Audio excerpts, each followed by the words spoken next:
Na segunda reportagem da série sobre o Poder Legislativo, você vai ver que aprovar leis é apenas uma das funções do Congresso.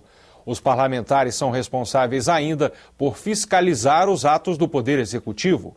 O Legislativo também elabora o orçamento e acompanha os projetos financiados com recursos da União. Uma obra de 480 milhões de reais. A nova sede do Tribunal Regional Federal, em Brasília, começou em 2007.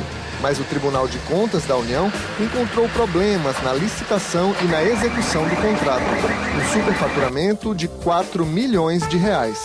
Durante um ano, o tribunal faz uma série de fiscalizações de obras públicas e, ao final desse processo de fiscalização, ele remete ao Congresso Nacional uma lista contendo obras com indícios de irregularidades graves e sugere a paralisação dessas obras. A Comissão de Orçamento bloqueou os recursos para 6 projetos, em Alagoas, Amazonas, Piauí, Tocantins e São Paulo. O dinheiro só volta a ser liberado quando os problemas forem corrigidos. Esse controle que é exercido pelo TCU é feito para a sociedade, para benefício da sociedade. Os escassos dinheiros públicos têm que ser usados dentro da lei e, mais que isso, com eficiência, com eficácia, com efetividade. No ano passado, a fiscalização do TCU gerou uma economia de 2 bilhões e 600 milhões de reais. Mas o Palácio do Planalto enviou ao Congresso uma proposta que torna mais difícil a paralisação de obras irregulares.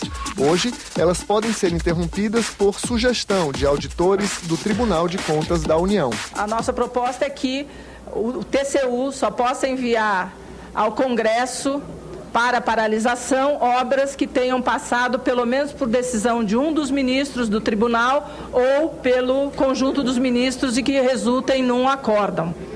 Nós achamos essa alteração absolutamente justificável, porque o tribunal delibera por meio dos seus colegiados, por meio dos seus ministros.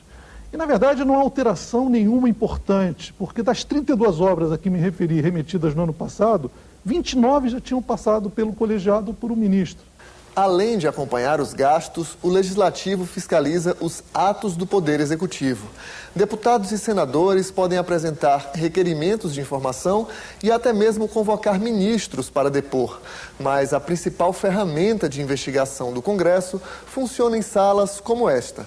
São as comissões parlamentares de inquérito. Praticamente todos os presidentes da República foram objetos de CPIs estratégicas, ou seja, CPIs que ou acabaram resultando em quedas de presidente da República ou ameaçando mandatos. E esse instrumento, mais até do que um simples mecanismo de controle do parlamento sobre o Poder Executivo, eu diria que ele se transformou numa arena política privilegiada do embate político nacional. Nos últimos tempos, no Brasil particularmente, tem se verificado muita ênfase na função de fiscalizar, não é? Por meio das CPIs ou das CPMI.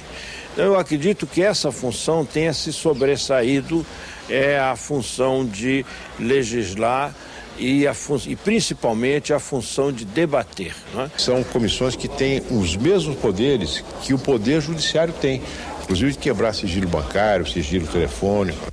Nos últimos 12 anos, a Câmara instalou 37 CPIs, o Senado, 20. As comissões mistas de inquérito, formadas por deputados e senadores, se reuniram 11 vezes.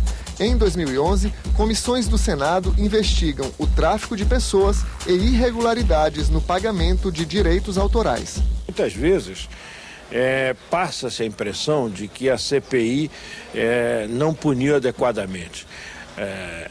Agora, tem-se que ter em conta que a investigação realizada pelas CPIs são investigações de caráter eminentemente político e que muitas vezes são aplicadas as penas máximas previstas no parlamento para delitos cometidos por parlamentares, que é a cassação de mandatos.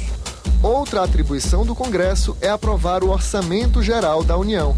É uma lei que detalha todas as receitas e despesas do país para o ano seguinte.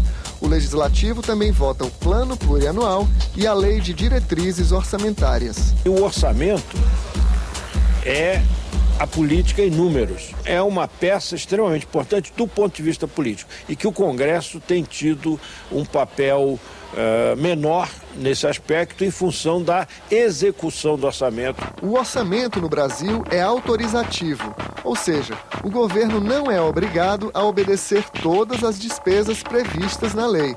Ao longo do ano, o Poder Executivo acompanha a arrecadação de impostos e decide quanto gastar.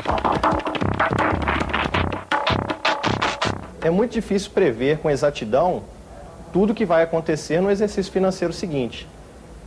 Então, em alguns casos, é necessário não executar algo que estava previsto no orçamento original. Amanhã você vai ver a comparação de custos entre o Congresso brasileiro e os de outros países. No retorno